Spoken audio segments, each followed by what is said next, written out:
اللہ یہ چاہتے ہیں کہ انسان کا اللہ سے تعلق قائم رہے، اللہ سے محبت رہے، اس کو تعلق رہے۔ اس تعلق کو برقرار رکھنے کے لیے، تعلق کو جوڑنے کے لیے اللہ نے بہت سارے احکام دیے۔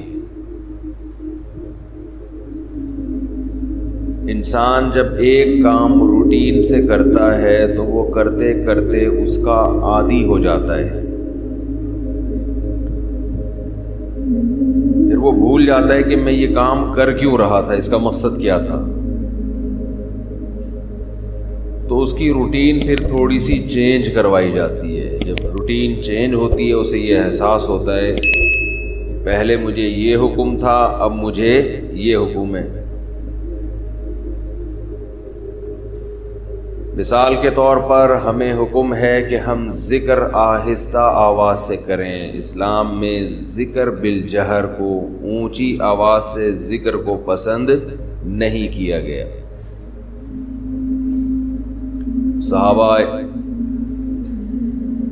سفر کے دوران اونچی آواز سے ذکر کر رہے تھے تو آپ صلی اللہ علیہ وسلم نے فرمایا تم کسی ایسی ذات کو نہیں پکارتے جو بہرا ہو، وہ تو سنتا ہے۔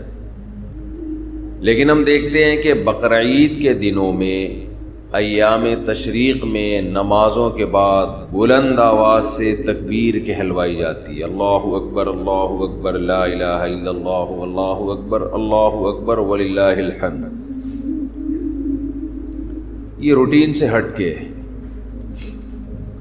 اس سے کیا ہوتا ہے، جیسے ہی تکبیر کی صدائیں گونجتی ہیں ایک دم ہمیں احساس ہوتا ہے یہ کیا ہوئی ہے، یہ کیا ہو رہا ہے، ایسے فوراً توجہ اللہ کی طرف جاتی ہے کہ بھئی اب اللہ نے اس طرح سے ذکر کرنے کا ہمیں حکم دیا ہے، اب اللہ کا حکم یہ ہے۔ اور یہ تکبیرات ہم فجر کو پڑھتے ہیں اور ایام تشریق میں، یعنی 13 ذی الحجہ کی عصر میں جا کے ختم کرتے ہیں، حالانکہ قربانی کے ایام 3 ہیں، مسلسل بلند آواز سے ذکر کرتے ہیں۔ پھر اللہ تعالیٰ نے عبادت کا طریقہ بھی بقرعید کی ایام میں بدل دیا کہ اللہ کو یاد کرنے کا طریقہ یہ ہے کہ جانوروں کے گلے پہ چھری پھیرو، یہ بھی روٹین سے ہٹ کر ہے۔ عجیب ہی نوعیت کی عبادت ہے، لوگ جاتے ہیں جانور خریدتے ہیں، اسے لے کے آتے ہیں، غیر مسلم پوچھتے ہیں ابھی تمہیں کیا ہو گیا، ابھی تو اچھے بھلے تھے، تم کیوں بکروں کے گایوں کے پیچھے ہاتھ دھو کے پڑ گئے ہو، پورے سال تو ہم نے کبھی نہیں تمہیں ایسا کرتے ہوئے دیکھا۔ یہ ایک دم سے کیا سیزن آتا ہے اور ہر آدمی گائے لا رہا ہے، بکرے لا رہا ہے، جانور لا رہا ہے، گلیوں میں گھما رہا ہے اور اسے کاٹ کے کھا بھی رہا ہے اور کھلا بھی رہا ہے۔ غیر مسلم پوچھے گا بھائی یہ کیا ہو گیا، ہم کیا کہیں گے، بھائی یہ کس کا حکم ہے، اللہ کا۔ تو یہ اللہ کو یاد کرنے کے اللہ نے بہانے رکھے ہیں۔ حج میں کیا ہوتا ہے، بالکل ایک الگ نوعیت کی روٹین سے ہٹ کے آپ لاکھوں روپے خرچ کر کے بیت اللہ کی زیارت کے لیے جاتے ہیں، بیت اللہ کا طواف کرتے ہیں، کنکریاں مارتے ہیں۔ دنیا پوچھتی ہے ابھی کیا ہو گیا، بھائی اتنے روپے خرچ کر کے اس کام کے لیے آئے تھے، یہاں پتھر مارو گے اور اس گھر کا طواف کرو گے، اس پہ اتنا پیسہ خرچ کیا، اس سے کیا مل رہا ہے تمہیں؟ تو ہم جواب میں کیا کہتے ہیں، بھائی کس کا حکم ہے، اللہ کا۔ رمضان میں ایسے ہی ہوتا ہے، پورے سال ہماری ایک روٹین چلتی ہے، صبح اٹھیں گے، ناشتہ کریں گے، آفس جائیں گے، دوپہر کا کھانا کھائیں گے، پھر کچھ لوگ تھوڑی دیر آرام کرتے ہیں، کچھ نہیں کرتے، پھر چائے کا ٹائم ہے، پھر پان کا ٹائم ہے، پھر گٹکے کا، نسوار کا، سارا دن منہ چلتا ہی رہتا ہے۔ اس کے بعد جناب گھر آئیں گے، پھر رات کا کھانے میں کیا کھانا ہے، کھانا صبح سے لے کے شام تک۔ نارمل روٹین میں 6-7 گھنٹے کوئی انسان کھائے پیے بغیر رہ لے، کچھ بھی نہ کھائے، ایسا کہیں بھی نہیں ہوتا، پوری دنیا میں نہیں ہوتا۔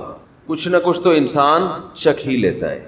بھئی 6 گھنٹے سے کچھ نہیں کھایا، چلو تھوڑی سی چینی اٹھا کے منہ میں رکھ لو، چلو 2 گھونٹ پانی کے ہی پی لو، ایسا ہی ہوتا ہے نا۔ چلو بھائی 2 نوالے، چلو دودھ کے دیگچی سے ڈھکن ہٹا کے 1 چمچ ملائی چاٹ لو، ہر آدمی کے الگ طریقے ہیں. کچھ بھی نہیں یار, آدھا کپ چائے پی لو, صبح سے چائے نہیں پی لو, کہہ رہے ہوتے ہیں نا. لیکن رمضان میں کیسی اللہ تعالیٰ روٹین چینج کراتے ہیں, ایک دم عالم اسلام میں ایک تہلکہ مچتا ہے. سحری تقریباً صبح 5 بجے بند ہو رہی ہے, تقریباً, اوپر نیچے. ایسا نہ ہو آپ ساری دنیا میں 5 بجے تک کھاتے رہیں بیٹھ کے, مثال دے رہا ہوں. تو 5 بجے کے بعد 6, 7, 8, 9, 10, 11, دوپہر 11 بجے 6 گھنٹے ہو گئے, آپ نے نہ کچھ کھایا اور نہ پیا. چلو 6 گھنٹے, 12, 1 بج گیا اور 8 گھنٹے ہو گئے. نارمل دنوں میں ایسا نہیں ہوتا کہ 8 گھنٹے تک ایک نوالا بھی آپ نہ چکھیں. کوئی غیر مسلم آپ کے ساتھ ہو تو وہ کہے گا شاید اب کھا لے گا کچھ. 8 گھنٹے, 1 بجے تک کتنا ٹائم ہوتا ہے؟ 8 گھنٹے ہو گئے, شاید اب یہ کچھ 2 نوالے کھا لے. پھر وہ آپ کو دیکھ رہا ہے بھائی ابھی بھی نہیں کھا رہا ہے. ویسے تو جائیدادیں کھا جاتا تھا, ہے بھائی, جو چیز کھانے کی نہیں بھی ہوتی تھی وہ بھی کھاتا تھا. اور اب پتہ نہیں کیا ہو گیا اس کو. 1 بجے کے بعد پھر 2 بجے, 3, 4, شام 5 بج گئے اور 12 گھنٹے ہو گئے. وہ حیران ہوگا یار ابھی بھی نہیں کھایا اس کو. پھر 6 بجے, پھر 7 جب بجے ہیں تو 14 گھنٹے ہو گئے. ہو سکتا ہے کوئی غیر مسلم آپ کے ساتھ ہو, دیکھے کہ بھئی آج شاید اس کو کھانا نہ ملا ہو, ایک دن برداشت کر لیا اس نے, 14 گھنٹے تک نہ کھایا اور نہ پیا. شاید کچھ شوگر لیول کم کرنا چاہتا ہو, یہ کسی ڈاکٹر نے مشورہ دیا ہو کہ آج تمہاری آنتوں میں کوئی سوزش ہے, کوئی پرابلم ہے, تو 14 گھنٹے تک مت کھاؤ. اس کے بعد آپ نے کھایا, وہ الگ بات ہے, پھر ایسا کھایا کہ پولیس بھی آپ کو نہیں روک سکتی. پھر کیا ہوا ہے کہ آپ سارا دن آپ نے روزہ رکھا. اس کے بعد غیر مسلم دیکھے گا کہ شاید اب ان کے مذہب میں نماز کی آج چھٹی ہوگی, کیونکہ انہوں نے نماز سے بڑھ کر محنت والا کام کر لیا ہے. لیکن وہ دیکھتا ہے کہ اب یہ عشاء کے بعد اور مزید لمبی لمبی رکعتیں پڑھنا شروع کرتے ہیں, جو پورے سال میں یہ عمل نہیں ہوتا. اِنَّهُ يَرَاكَ حِينَ تَقُومُ وَتَقَلُّبَكَ فِي السَّاجِدِينَ. اے نبی, جب آپ نماز کے لیے کھڑے ہوتے ہیں وہ اللہ آپ کو دیکھتا ہے, اور سجدہ کرنے والوں کے ساتھ الٹتا پلٹتا بھی آپ کو دیکھتا ہے اللہ. تراویح میں کیسے رکوع میں جا رہے ہیں, پھر قوم میں جا رہے ہیں, پھر سجدے میں گر رہے ہیں, پھر سجدے سے بیٹھ رہے ہیں, پھر دوبارہ سجدے میں جا رہے ہیں, پھر کھڑے ہو رہے ہیں, پھر دوبارہ رکوع, پھر قومہ, پھر سجدہ, پھر سجدے سے. کوئی کھڑے ہو کر دیکھ رہا ہو جس نے کبھی یہ عبادت نہ دیکھی ہو تو وہ حیران ہوگا نا کہ یہ مسلمان پاگل ہو گئے ہیں, دماغ خراب ہو گیا ہے, ان کو ڈاکٹر نے ایکسرسائز کا کہا ہے, ایک ہی کام کیے چلے جا رہے ہیں, کیے چلے جا رہے ہیں, رکنے کا نام لے ہی نہیں رہے. جس نے کبھی یہ عبادت نہ دیکھی ہو تو حیران ہوگا نا یہ کر کیا رہے ہیں. ایسا تو کسی چرچ میں نہیں ہوتا, ایسا تو کسی مندر میں نہیں ہوتا, ایسا تو کسی یہودیوں کی عبادت گاہ میں نہیں ہوتا. کتنی لمبی لمبی رکعتیں ہوتی ہیں تراویح کی.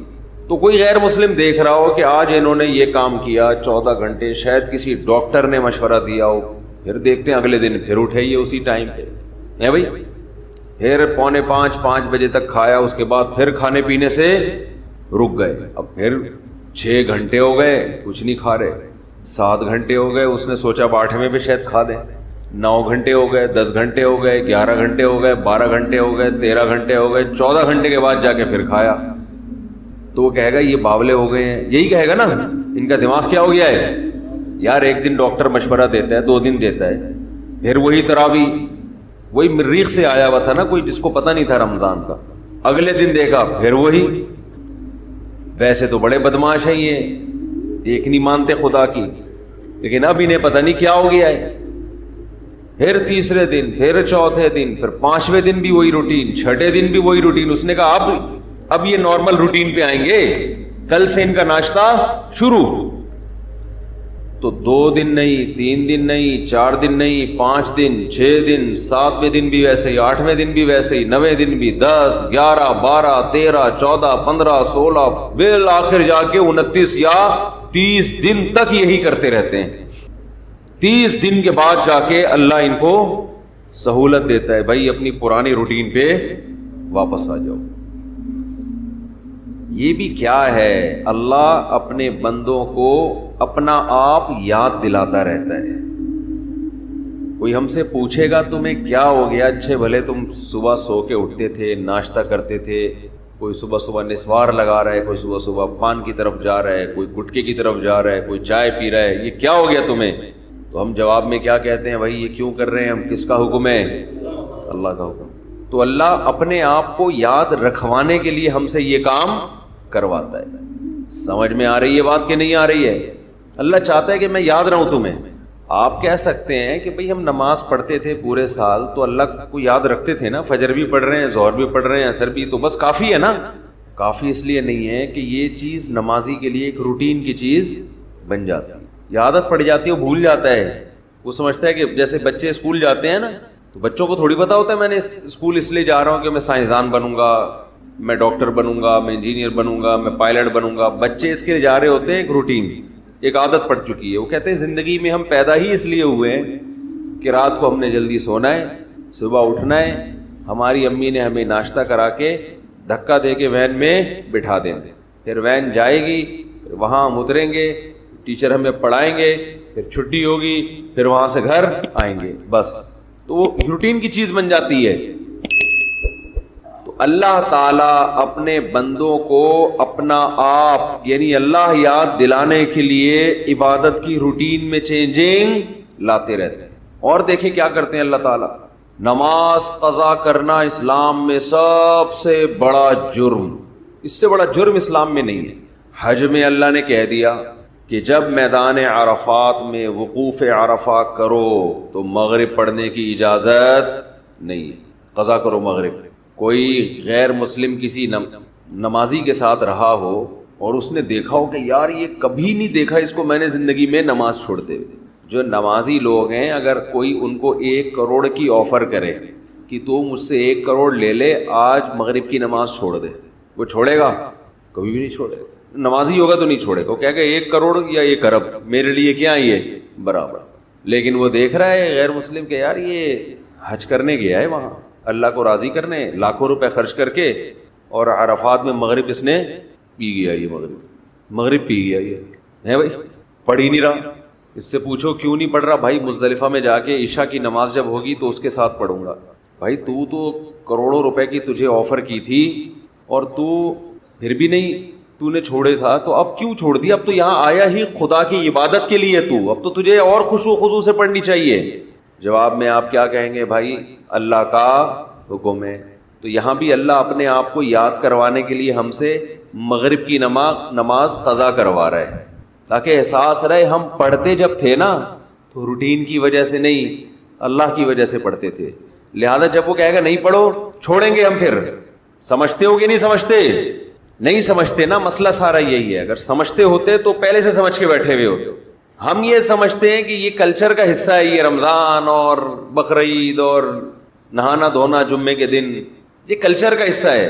یہ کلچر نہیں ہے بھائی، یہ اللہ چاہتا ہے کہ میرے بندے مجھے یاد رکھیں۔ سب کی بیس اور روح یہ ہے کہ اللہ کو بندوں سے اتنا تعلق ہے کہ اللہ چاہتے ہیں میرے بندے دنیا میں جانے کے بعد مجھے بھولے نہیں، مجھے یاد رکھیں میرے بندے۔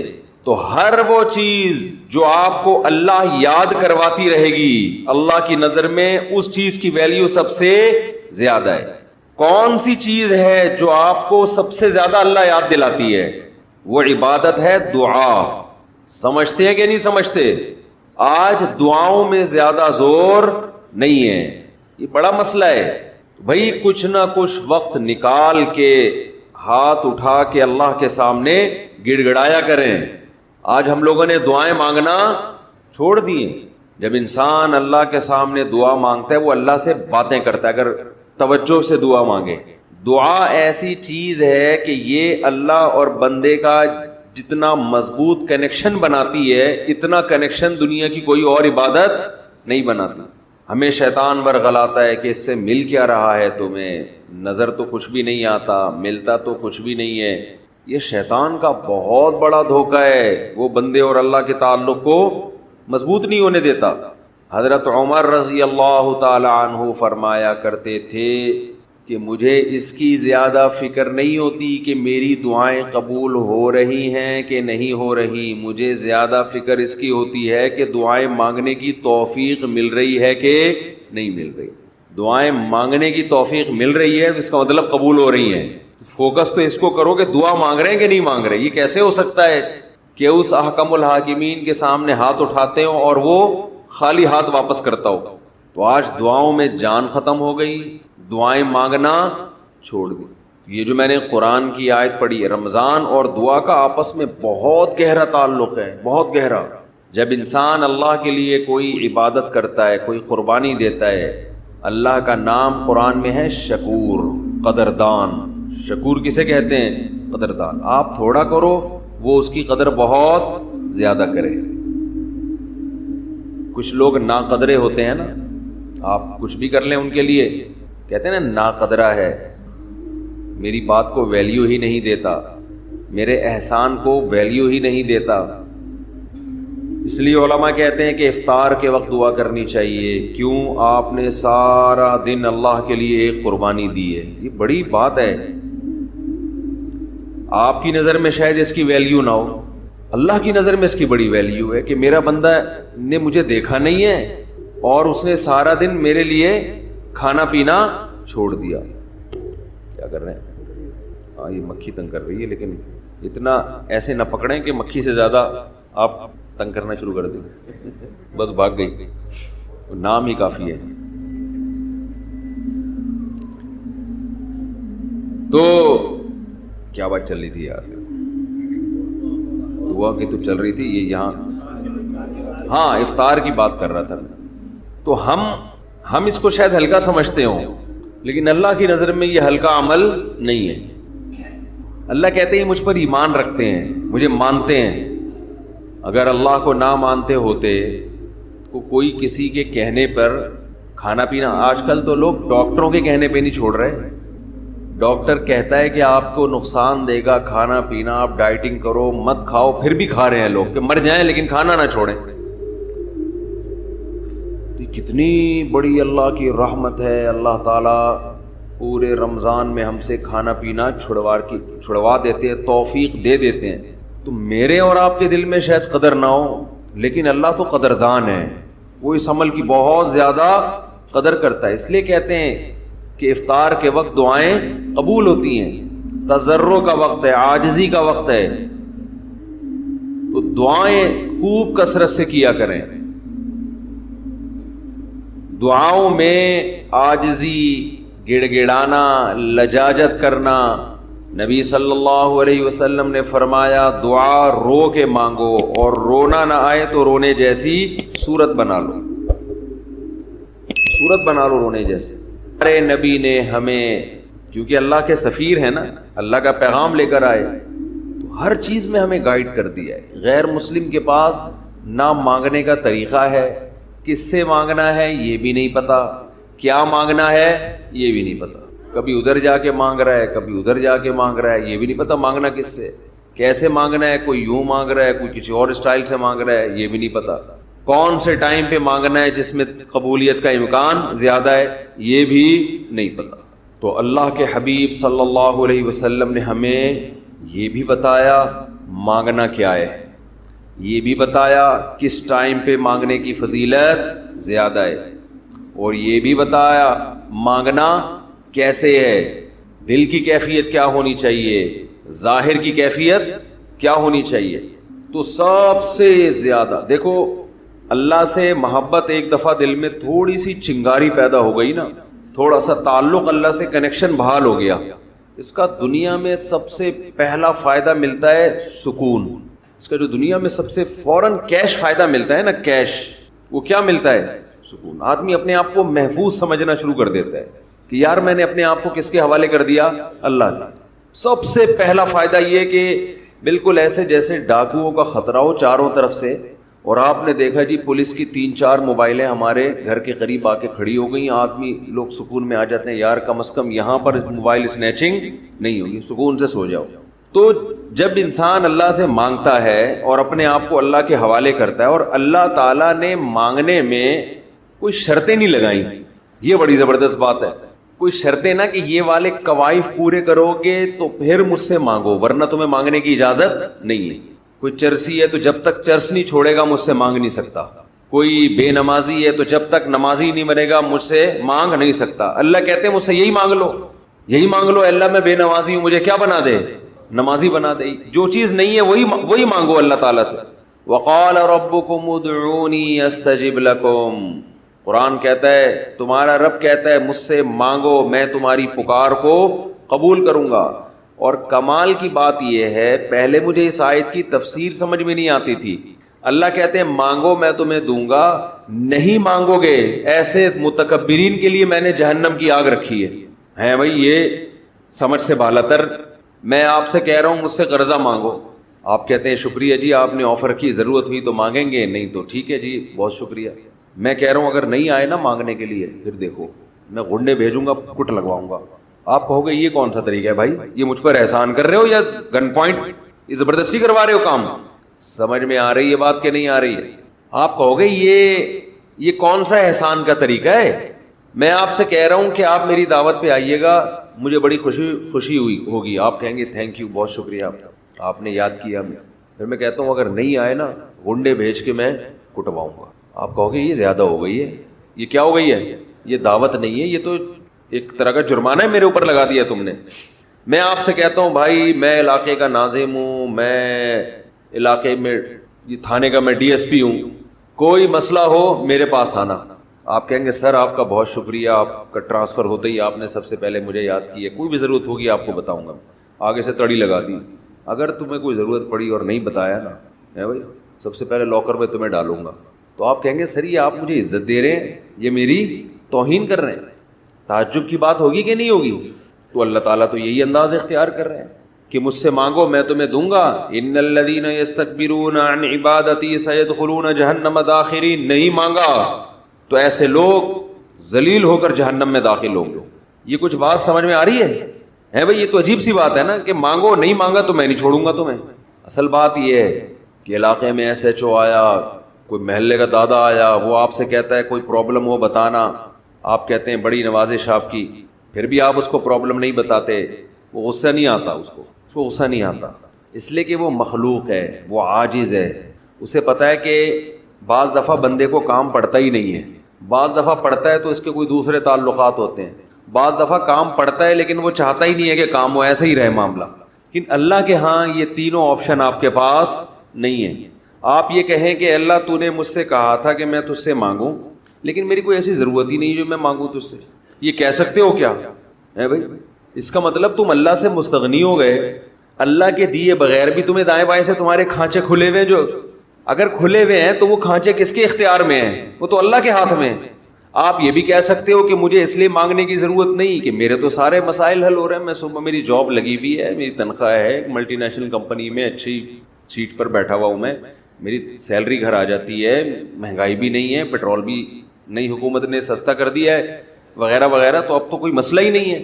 تو اللہ کہے گا اگر کوئی مسئلہ نہیں ہے بالفرض، اول تو پاکستان میں ہو اور مسئلہ نہ ہو، یہ ہو نہیں سکتا، یہ تو پھر اس کا مطلب ہے آپ سو رہے ہیں، آپ کی کوئی اٹھائے گا اور آنکھ کھل جائے گی آپ کی۔ تو آپ کے ساتھ اگر کوئی مسئلہ نہیں ہے، آپ ان اسباب کو دیکھ رہے ہو، اس کا مطلب آپ سمجھتے ہو کہ ہوتا اسباب سے ہے، اللہ سے نہیں ہوتا۔ بھئی اللہ تو جب چاہے ان اسباب کو فیل کر دے۔ آپ اپنے آپ کو خدا سے مستغنی سمجھ رہے ہو، آپ سمجھ رہے ہو مجھے خدا کی ضرورت نہیں ہے۔ اس پر اللہ عذاب دے گا کہ تو اپنے آپ کو یہ سمجھ کیسے بیٹھا کہ تجھے ضرورت نہیں ہے میری۔ یہ ایسے محلے کا کوئی دادا آیا اور سارے کام اس کے ہاتھ میں، اس نے آپ سے بولا کوئی تنگ کرے تو مجھے بتانا، اور اسے پتا ہے کوئی نہ کوئی تنگ کر رہا ہے اس کو، آپ پھر بھی نہیں بتا رہے اس کو۔ وہ بلائے گا، بولے گا بھائی آپ کیوں نہیں بتا رہے؟ آپ کہتے ہیں بھائی کوئی مجھے تنگ کر رہا ہے تو میں برداشت کر رہا ہوں اس لیے نہیں بتا رہا، اس پہ غصہ نہیں آئے گا اس کو۔ لیکن اگر آپ نے اس سے کہا کوئی مجھے تنگ کر رہا ہے، میں آپ کو اس لیے نہیں بتا رہا کہ مجھے پتا ہے کہ میرے جاننے والے ہیں وہ مجھے بچا لیں گے، اس دادے کو غصہ آئے گا کہ میرے علاوہ کون اس محلے کا دادا ہے بھائی، آئے گا کہ نہیں آئے گا؟ تو اللہ کے سامنے ہم یہ بھی نہیں کہہ سکتے کہ اللہ یہ پریشانی ہے مجھے تنگ کر ہی نہیں رہی ہے، مجھے کوئی ٹینشن ہے ہی نہیں، یہ بھی نہیں کہہ سکتے۔ اس لیے نہیں کہہ سکتے کہ ہم انسان ہیں، مخلوق ہیں، اللہ کے ہاتھ میں سارے اسباب ہے، وہ جب پریشان کرنے پر آئے گا، وہ مصیبتیں دینے پر آئے، ہم میں سے کسی میں دم نہیں ہے کہ ان مصیبتوں کو اس کی توفیق کے بغیر برداشت کر لیں، یہ ممکن نہیں ہے۔ اور یہ بھی ممکن نہیں ہے اس کے علاوہ کوئی وہ مصیبتیں ہم سے دور کر دے۔ کتنی بڑی وعید ہے دعا نہ مانگنے پر۔ اور جو لوگ دعا نہیں مانگتے، حقیقت یہ ہے کہ وہ اپنے آپ کو دعا سے مستغنی سمجھتے ہیں۔ وہ کہتے ہیں مجھے ضرورت کیا ہے۔ میں ایک چٹکلا سناتا ہوں نا ایسے موقع پہ۔ ایک آدمی اپنا گدھا بیچنے جا رہا تھا بازار میں، کسی نے پوچھا کیا کر رہا ہے، اس نے کہا کہ یہ گدھا میں جاؤں گا مارکیٹ میں لاکھوں کا بکے گا۔ کسی نے کہا کہ انشاءاللہ کہہ دے کہ اگر اللہ نے چاہا۔ اس نے کہا انشاءاللہ، یعنی اللہ نے چاہا کہنے کی کیا ضرورت ہے؟ گدھا میرے ہاتھ میں، نسل اس کی اچھی ہے، مارکیٹ میں گدھے کی مانگ بھی ہے، گدھے مارکیٹ سے کیا ہو گئے ہیں؟ شارٹ۔ اگر وہ ہماری مارکیٹوں میں آتا، اسمبلیوں میں آتا، پتہ چلتا ہے یہاں مارکیٹ سے شارٹ نہیں ہے، ہول سیل کے حساب سے ہمارے یہاں۔ تو اب اسے لوگ کہہ رہے ہیں کہ بھائی بول دے اگر اللہ نے چاہا۔ وہ کہہ رہے اللہ نے چاہا کہ سب کچھ صحیح ہے، سب کچھ صحیح ہے، مارکیٹ میں گدھوں کی ویلیو بھی ہے اور انتظار میں بھی ہیں لوگ، تو منہ مانگی قیمت پہ بکے گا۔ اچانک کوئی مارکیٹ میں جب پہنچا، ڈاکو آیا، گدھا چھین کے لے گیا، یا اس گدھے کو بیماری ہوئی مر گیا، اب یہ خالی ہاتھ آ رہا ہے۔ اسی بندے سے رابطہ ہوا، اس نے پوچھا ہاں بھائی کیا ہوا؟ کہہ رہے انشاءاللہ میں گدھا لے کے جا رہا تھا، انشاءاللہ کوئی ڈاکو آیا، انشاءاللہ اس نے چاقو نکالا اور انشاءاللہ وہ گدھا مجھ سے چھین کے لے گیا۔ اب بات بات پہ کیا لگا رہا ہے؟ انشاءاللہ۔ اس نے کہا کمبخت جب لگانا تھا تو اس وقت تو لگایا نہیں انشاءاللہ، اور اب لگا رہے ہیں۔ تو ہم پر جب مصیبت پڑتی ہے پھر ہم کہتے ہیں یار اللہ کہاں ہے؟ تو بھئی یہ تو مصیبت سے پہلے اللہ کو پکارو۔ جو اللہ کو نہیں پکارتا یہ اس کی علامت ہے کہ اس کی نظر اسباب پر ہے، اللہ پر نہیں ہے۔ وہ سمجھتا ہے یہ جیسے کافر اسباب کو دیکھتا ہے نا، وہ تو کہتا ہے خدا کیا کر رہا ہے؟ گاڑی کے ایکسیلیٹر پہ پاؤں رکھو تو گاڑی چلتی ہے، بریک پہ پاؤں رکھو تو رکتی ہے، تو اللہ کہاں ہے؟ تو اللہ کو اگر نہیں کوئی پکارتا تو اللہ اس کا مطلب پھر یہ سمجھتے ہیں کہ یہ سمجھتا ہے کہ اس کو میری ضرورت نہیں ہے۔ یہ بہت بڑا جرم ہے۔ بات بات پہ اللہ سے دعا مانگا کرو۔ پیغمبروں کی کتنی دعائیں اللہ نے قرآن میں نقل کی ہیں، بات بات پہ دعائیں مانگتے تھے، بات بات پہ دعائیں یاد کریں۔ دعائیں ایک کتاب آتی ہے مناجات مقبولہ، یہ نام نوٹ کر لیں، کیا نام ہے اس کا؟ مناجات مقبولہ۔ ہر کتاب ہر لائبریری سے مل جائے گی، یہ جتنے بھی کتب خانے ہوتے ہیں نا۔ مولانا اشرف علی تھانوی رحمہ اللہ تعالی نے قرآن اور حدیث کی دعاؤں کو جمع کر کے ایک چھوٹی سی کتاب میں لکھ لیا ہے، ایک چھوٹی سی کتابچے میں جمع کر لیا ہے، قرآن کی دعائیں اور حدیث میں جو دعائیں، بہت جاندار دعائیں ہیں وہ۔ اچھا، دعا ایسی چیز ہے کہ جب جن الفاظ سے انسان مانگ رہا ہوتا ہے نا، وہ الفاظ بھی اس کے دل پہ اثر کر رہے ہوتے ہیں۔ تو انہوں نے بڑا شاندار کام یہ کیا کہ اب چونکہ دعائیں تو بہت زیادہ ہیں، ساری دعائیں قرآن اور حدیث کی آپ پڑھیں گے تو ایک ہی اتنی لمبی ہو جائے گی پھر، تو انہوں نے اس کو 7 حصوں میں ڈیوائیڈ کر دیا ہے۔ سمجھتے ہیں؟ ہفتے کے دن، اتوار کے دن، یہ یعنی 7 منزلیں بنا دی ہیں اس کی۔ اس کا ترجمہ بھی ملتا ہے، یعنی وہ دعائیں عربی میں اور نیچے اس کا ترجمہ۔ آپ بے شک عربی نہ پڑھیں، ترجمہ پڑھ لیں، وہ روزانہ کا معمول بنائیں۔ اس سے کیا ہوگا؟ آپ کو قرآن و سنت کی دعائیں یاد ہونا شروع ہو جائیں گی۔ وہ ایسی جاندار دعائیں، ایسی جاندار، ان دعاؤں میں آپ کو لطف آنا شروع ہو جائے گا، چسکا لگ جائے گا۔ کیسی کیسی دعائیں دیکھو، ایک پڑھ کے سناتا ہوں۔ اللہم اقسم لنا من خشیتک ما تحول به بیننا وبین معصیتک۔ اے اللہ ہمیں اتنا اپنا خوف دے دے، ہمارے دل میں اپنا اتنا خوف ڈال دے کہ وہ خوف ہمارے اور تیری نافرمانی کے درمیان آڑ بن جائے۔ سمجھ میں آ رہی ہے بات؟ زیادہ خوف نہیں چاہیے، زیادہ خوف پیدا ہو گیا تو زندگی کا مزہ کرکرا ہو جائے گا۔ جب آپ کے دل میں کسی چیز کا خوف مسلط ہو جاتا ہے تو لذتوں سے محروم ہو جاتے ہو آپ۔ دیکھو بچوں کے دلوں میں امتحان کا خوف ہوتا ہے نا، نہ کھا رہے ہیں نہ پی رہے ہیں۔ کراچی میں تو ایسا کوئی سیٹ اپ نہیں ہے، کوئی خوف ووف نہیں ہوتا. پنجاب میں دیکھا ہے ہم نے, بچوں کے پیپر ہونے والے, ایگزام ہونے والا, ایک دماغ پہ مسلط کر لیتے ہیں. زیادہ مسلط کریں گے تو پھر پڑھائی بھی نہیں ہوتی ان سے, ہاتھ پاؤں کانپنے لگتے ہیں. کراچی میں اللہ کا فضل ہے, یہ ٹینشن کراچی میں جتنی بھی حکومتیں رہی ہیں اب تک کی رپورٹ کے مطابق انہوں نے یہ بڑا فائدہ پورے سندھ میں الحمدللہ. یہ سندھ گورنمنٹ جب جتنی بھی رہی ہے اب تک, چاہے کسی کی بھی ہو, تو یہ الحمدللہ انہوں نے فیسلٹی دی ہے کہ کراچی کی عوام کو پڑھائی لکھائی سے الحمدللہ بالکل فارغ کر دیا. لڑکوں میں پڑھنے کا رواج ہے ہی نہیں. کچھ دن پہلے میں آ رہا تھا سفر پہ, تو کراچی کا ایک لڑکا وہاں پڑھنے گیا ہوا تھا اسلام آباد, ایبٹ آباد میں شاید کیڈٹ کالج, کیڈٹ کالج میں پڑھ رہا تھا. تو میں نے کہا کراچی میں, نارتھ کراچی میں کہیں رہتا تھا یا ناظم آباد میں, وہاں گیا ہوا. اس نے کہا بھائی ہمارے ابا اماں نے اچھا فیصلہ کیا, مجھے وہاں ایڈمیشن کرا دیا, میں پڑھ لیتا ہوں, چھٹیوں میں گھر آ جاتا ہوں. تو وہ بتا رہا تھا کہ یہ کراچی میں, وہ مجھے کہہ رہا تھا کہ ہم حیران ہوتے ہیں کراچی میں جان تو وہاں کوئی ہے ہی نہیں, پڑھائی لکھائی کی بات ہی نہیں. کہہ رہے یہاں ہو تو ہر آدمی, میں نے دیکھا ہے پنجاب میں ہر بچہ پڑھائی کی بات کر رہا ہے, سب پڑھائی میں آگے نکلنے کی کوشش کر رہے ہیں, کچھ بزنس میں آگے جانے کی کوشش کر رہے ہیں. یہاں ہو تو پڑھے ہوئے ہیں. کراچی میں الحمدللہ پڑھے ہوئے لڑکے پوری رات کرکٹ کھیل رہے ہیں, اور ہم نے بھی بیان کر کے اپریشیٹ کر دیا. وہ کہہ رہے ہیں اب ٹھپا لگے, اب تو اور کھیلو.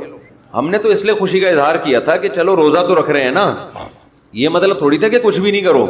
تو یہاں الحمدللہ یہ سہولت ہے کہ یہاں آپ پڑھنے کے علاوہ دنیا کا ہر کام کر سکتے ہیں کراچی میں, اور پڑھے بغیر آپ کو ڈگریاں مل جاتی ہیں. وہ الگ بات ہے, اپنا بھی بیڑا غرق اور قوم کا بھی بیڑا غرق ہوتا ہے. نہ خود کچھ آتا ہے, نہ ترقی تھوڑی کر سکتا ہے آدمی فالتو ڈگریاں لے کے, وہ پکڑا جاتا ہے کہیں نہ کہیں. ایک ہمارے مشہور ڈاکٹر تھے جو بڑے اچھے ڈاکٹر تھے, کیا ہیں ڈاکٹر, جب ان کی جعلی ڈگریاں پکڑی گئیں, لوگوں نے کہا یار ڈگری کو چھوڑو, بندہ میں قابلیت ہے. تو وہ تھوڑے دنوں میں قابلیت کبھی ایسی کی تیسی ہو گئی. جو اندر سے ہوتا ہے نا تھوڑے دنوں میں آدمی وہ آ جاتا ہے, آپ چھپا نہیں سکتے زیادہ عرصہ. تو جعلی ڈگریاں جعلی ہی ہوتی ہیں, پکڑا جاتا ہے آدمی. تو میں یہ بتا رہا تھا کہ قرآن کیا کہتا ہے, حدیث کیا کہتی ہے, نبی نے دعا سکھائی کہ اے اللہ اتنا خوف, زیادہ خوف مسلط ہو گیا تو پڑھائی سے بھی گئے, نیند سے بھی گئے, کھانے سے بھی گئے. تو اللہ کا بھی اگر زیادہ خوف پیدا ہو گیا صحت بھی خراب ہوگی. بعض لوگوں کے دل میں جہنم کی آگ کا بہت خوف مسلط ہو جاتا ہے, وہ عبادت سے بھی جاتے ہیں, پھر وہ لائف کو جتنا انجوائے کرنا چاہیے جس شریعت نے اجازت دی اتنا بھی نہیں کر پاتے. تو اس لیے ہمارے نبی نے دعا سکھائی, اللہم اقسم لنا من خشیتک ما تحول به بیننا وبین معصیتک. یہ میں مناجات مقبولہ کی دعاؤں کا ایک تھوڑا سا تعارف پیش کر رہا ہوں آپ کے سامنے کہ کتنی پیاری دعائیں ہیں. اے اللہ ہمیں اتنا خوف اپنا دے دے جو ہمارے اور تیری نافرمانی کے درمیان آڑ, کیونکہ خوف کا مقصد ڈرنا برائے ڈرنا نہیں ہے, خوف کا مقصد ہے جہنم سے بچنا, اور وہ جب بچیں گے جب گناہ سے بچیں گے. تو کم سے کم اتنا خوف تو ہو کہ جب گناہ کی طرف دل مائل ہو تو تیرا خوف رکاوٹ بن جائے, گناہ سے روک لے ہم کو. وَمِن طَاعَتِكَ مَا تُبَلِّغُنَا بِهِ جَنَّتَكَ, اپنی اطاعت کا اتنا جذبہ دے دے جو ہمیں جنت تک پہنچا دے. کیا ہو گیا بھائی, کیا ہوا؟ اچھا, وَمِن طَاعَتِكَ مَا تُبَلِّغُنَا بِهِ جَنَّتَكَ, یہ اسی کی تکمیل ہے. وَمِنَ الْيَقِينِ, یہ بڑا پیارا جملہ ہے, وَمِنَ الْيَقِينِ مَا تُهَوِّنُ بِهِ عَلَيْنَا مَصَائِبَ الدُّنْيَا. اے اللہ اپنا اتنا یقین دے دے, اتنا یقین, تیری ذات پہ اتنا یقین آ جائے کہ تو سب کچھ کرنے والا تو ہی ہے, اتنا یقین آ جائے کہ دنیا کی مصیبتیں ہلکی لگنے لگیں, ڈپریشن میں نہ جائیں ہم مصیبتوں کی وجہ سے. جو اللہ کو نہیں مانتے نا, جب وہ دیکھتے ہیں کوئی ٹینشن آ رہی ہے تو وہ کہتے ہیں یار اس ٹینشن کی یہ وجہ ہے اور یہ وجہ تو ختم نہیں ہوگی, تو میں تو ٹینشن میں زندگی گزاروں گا. وہ خودکشی کی طرف جائیں گے. اور جس کو پتا ہے کہ یہ دینے والا کون ہے, اللہ, وہ میرا خیر خواہ ہے, وہ مجھے سنورنے اور بنانے کے لیے دے رہا ہے, وہ یہ ٹینشن دور بھی کر سکتا ہے, وہ کسی سبب کا محتاج نہیں ہے, اس میں میرا فائدہ ہے, تو اس سے وہ ٹینشن کیا ہو جائے گی, ہلکی. تو اے اللہ اتنا یقین اپنا دے دے جس یقین کی وجہ سے دنیا کی مصیبتیں ہمیں ہلکی لگنے لگیں. اگر اتنا بھی یقین نہیں ہے تو یہ یقین نہیں ہے. وَمِنَ الْيَقِينِ مَا تُهَوِّنُ بِهِ عَلَيْنَا مَصَائِبَ الدُّنْيَا وَمَتِّعْنَا بِأَسْمَاعِنَا وَأَبْصَارِنَا وَقُوَّاتِنَا أَبَدًا مَا أَبْقَيْتَنَا۔ اے اللہ تو نے ہمیں آنکھ کی نعمت دی، سننے کی نعمت دی، بولنے کی نعمت دی، چلنے کی اور بات کرنے کی، یہ تمام نعمتیں جب تک ہماری زندگی ہے یہ نعمتیں ہم باقی رکھنا، معذوری سے ہمیں بچانا۔ سمجھ رہے ہو کہ نہیں سمجھ رہے؟ آج لوگ دولت مانگ رہے ہوتے ہیں، صحت کو فوکس نہیں کر رہے۔ آنکھ کی بینائی چلی جائے، خدا نخواستہ کیسی اندھیر زندگی ہے، سننے کی طاقت چلی جائے۔ وَمَتِّعْنَا بِأَسْمَاعِنَا وَأَبْصَارِنَا وَجَمِيعَ قُوَّاتِنَا أَبَدًا مَا أَبْقَيْتَنَا وَاجْعَلْهُ الْوَارِثَ مِنَّا۔ یہ اس سے بھی زیادہ خاندانی جملہ۔ کافر بھی چاہتا ہے کہ میری آنکھوں میں دیکھنے کی طاقت، کانوں میں سننے کی طاقت، زبان میں بولنے کی طاقت، میری تمام جو جسم کے پارٹس ہیں وہ صحیح رہیں تاکہ میں دنیا کی نعمتوں سے مزے اڑاؤں۔ تو اللہ ہم صرف اس لیے نہیں کہہ رہے کہ یہ تمام چیزیں باقی رکھ کہ ہم دنیا میں مزے اڑائیں، دنیا میں بھی لذت، اور یہ جو تو نے ہمیں طاقتیں دی ہیں یہ آخرت میں بھی ترقی کا ذریعہ بن جائیں، تو ڈبل مزے ہو گئے کہ نہیں ہو گئے ہے بھائی؟ کیونکہ جس آدمی میں قوت اور طاقت نہیں ہوتی مختلف چیزوں کی، وہ آخرت کے کام بھی زیادہ نہیں کر سکتا۔ تو وَاجْعَلْهُ الْوَارِثَ مِنَّا، ان کے اثرات باقی رہے، قیامت کے دن فائدہ ہوئی۔ ان آنکھوں سے ہمیں، ان کان سے اچھی بات سنی تھی اور ہدایت مل گئی، تو یہ فائدہ ہو گیا نا اس کان کا آخرت میں۔ آنکھوں سے اچھی چیز دیکھی اور ہدایت مل گئی، اللہ کی نشانیاں دیکھی اور عبرت حاصل ہوئی ان آنکھوں سے، ماں باپ کی زیارت کی، بیت اللہ حج کی، اللہ کے گھر کی زیارت کی، تو یہ آنکھوں کی لذت بھی ہے، اور اس لذت سے دنیا کا فائدہ بھی اور آخرت کا فائدہ بھی۔ وَاجْعَلْهُ الْوَارِثَ مِنَّا وَاجْعَلْ ثَأْرَنَا عَلَى مَنْ ظَلَمَنَا وَانْصُرْنَا عَلَى مَنْ وَانْصُرْنَا عَلَى مَنْ وَاجْعَلْ ثَأْرَنَا عَلَى مَنْ ظَلَمَنَا وَانْصُرْنَا عَلَى مَنْ عَادَانَا۔ جو ہم سے دشمنی کرے اے اللہ تو اس کے خلاف ہماری مدد کر۔ دنیا میں بہت سارے دشمن ہیں، کچھ کو آپ جانتے ہیں، بہت سو کو نہیں جانتے۔ وَلَا تَجْعَلْ مُصِيبَتَنَا فِي دِينِنَا، اے اللہ اگر کوئی مصیبت مقدر میں ہے ہی تو وہ دنیا کی طرف پھیر دینا، دین ہمارا اس سے محفوظ رکھنا۔ دنیا کی مصیبت ختم ہو جاتی ہے، دین پہ کو نقصان اگر ہو گیا اس کے اثرات ہمیشہ ہمیشہ رہیں گے۔ وَلَا تَجْعَلْ مُصِيبَتَنَا فِي دِينِنَا وَلَا تَجْعَلِ الدُّنْيَا أَكْبَرَ هَمِّنَا۔ یہ جب مانگا کرے نا خوب شوق سے، اس کا مفہوم سوچ کے، اے اللہ دنیا ہمارا بڑا غم نہ بنا دینا، کہ ہماری بڑی چاہت ہی کیا ہو۔ آج آپ دیکھیں، آپ کسی سے پوچھیں تجھے دنیا میں سب سے بڑی ٹینشن کیا ہے، وہ کیا بزنس، تیرا سب سے بڑا مسئلہ کیا ہے صحت، تیرا سب سے بڑا مسئلہ کیا ہے بیوی ٹھیک ہو جائے، تیرا سب سے بڑا مسئلہ کیا ہے جو تو چاہتا ہے یار میرا سب سے بڑا مسئلہ ہے میری شادی ہو جائے، تیرا سب سے بڑا مسئلہ کیا ہے یار ابا ٹھیک ہو جائیں، تیرا سب سے بڑا مسئلہ کیا ہے یار میرے بال نہیں ہے سر پہ، میں سارا دن اسی کوشش میں لگا رہتا ہوں سر پہ بال نکل آئے۔ بھائی تیرا سب سے بڑا مسئلہ کیا ہے؟ بھائی مجھے اللہ نہ کرے کینسر ہے، میرا سب سے بڑا مسئلہ اس وقت یہ بن چکا ہے میرا کینسر کسی طرح سے ٹھیک ہو جائے۔ بھائی تیرا سب سے بڑا مسئلہ کیا ہے؟ یہ لوگوں کی آپ سروے کریں تو یہی ہوگا نا، سمجھ میں آ رہی ہے بات؟ اکبر ہمینا کا مطلب سب سے بڑا مسئلہ، سب سے بڑی ٹینشن۔ بھائی تیرا سب سے بڑا مسئلہ کہ یار میرے بچے میرے قابو میں نہیں ہیں، میری سب سے بڑی خواہش ہے میرے بچے انسان کے بچے بن جائیں۔ بھائی تیرا سب سے بڑا مسئلہ کیا ہے؟ بھائی اس کا سب سے بڑا مسئلہ اس کو خدا نخواستہ فالج ہوا ہوا ہے، اس کی ابھی سب سے بڑی کوشش یہی کہ فالج ٹھیک ہو جائے اس کا۔ نبی دعا سکھا رہے ہیں یہ کبھی بھی ہمیشہ اللہ سے پناہ مانگو، اے اللہ یہ چیزیں میرے مسئلے تو رہیں، سب سے بڑے مسئلے نہ رہیں، سب سے بڑا مسئلہ ایک ہی ہو آخرت۔ بھائی یہ مسئلہ ختم ہو گیا، کوئی دوسرا مسئلہ آ جائے گا آپ کے ساتھ، کیا خیال ہے؟ ادھر میری طرف دیکھیں، ادھر کیوں دیکھ رہے ہیں؟ ابھی آپ کا سب سے بڑا مسئلہ ہے، میرا بیان سنیں آپ بیٹھ گئے۔ اچھا مجھے کچھ اس وجہ سے دیکھ رہے تھے آپ مجھے، اچھا ٹھیک ہے ٹھیک ہے میں اس میں دیتا ہوں دعا میں، اچھا میں جمعے کی نماز کے بعد دیتا ہوں۔ تو سب سے بڑا مسئلہ جو میرا اور آپ کا ہو تو حدیث میں آتا ہے کہ اللہ سے دعا مانگو لا تجعل الدنیا اکبر ہمنا، اے اللہ یہ دنیا کے جو بکھیڑے اور مسائل ہیں یہ ہمارا سب سے بڑا مسئلہ نہ ہو، سب سے بڑا مسئلہ ہمارا ایک ہو، بھائی کینسر ٹھیک ہو یا نہ ہو، آخرت صحیح ہو جائے، ہم نے ایسے علماء کو دیکھا ہے موت کے وقت شفا کی زیادہ فکر نہیں ہے ان کو کہ میں ٹھیک ہو جاؤں، فکر یہ ہے کہ بھلے مر جاؤں لیکن مغفرت ہو جائے آخرت میں. ہمارے ایک استاذ تھے 45-50 سال بمشکل ان کی عمر ہوگی، بیمار ہو گئے بہت سخت. تو میں جب بھی ان سے ملنے کے لیے جاتا ان کی عیادت کے لیے، عام طور پہ جب آپ بیمار کی عیادت کے لیے ملے تو بس وہ ایک ہی چیز کر رہا ہوگا، یار میں ٹھیک ہو جاؤں، بس میں ٹھیک ہو جاؤں، بس میں ٹھیک ہو جاؤں، فلاں ڈاکٹر. وہ اس کے علاوہ اس کی کوئی چاہت نہیں ہوتی. ہم جب ان سے ملنے کے لیے گئے تو بڑی شدید تکلیف میں، نلکیاں لگی ہوئی ہیں، ڈرپ چڑھ رہی ہے، بہت کمزور ہو گئے. ہم نے کہا کیسی طبیعت ہے؟ کہہ رہے طبیعت ٹھیک نہیں ہے، دعا کرو اللہ مجھے شفا دے دے. پھر تھوڑی دیر میں کہنے لگے بس دعا کرو اللہ مجھ سے آخرت میں حساب نہ لے.